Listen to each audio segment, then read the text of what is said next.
A veure, els músics d'alla nostra. Músics amb mel i mató. Projecte col·laboratiu català. De les cooperatives de Gent Nostra, Infrusec i Mel Múria. Ingredients naturals. I els fruits secs estan torrats. Això m'agrada. Mel de flors. Bio.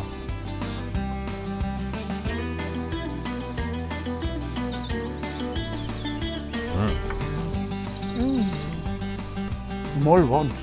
Boníssim. M'agrada molt la textura. La mel densa I li queden molt bé els fruits secs. i el mató suau queda molt bé. És que porta 1000 coses, Sí. però que és un pot, saps? Els meus fills segur que els encanta. Te l'emportes a la feina, te l'emportes on sigui. Jo m'hi poso una mica més.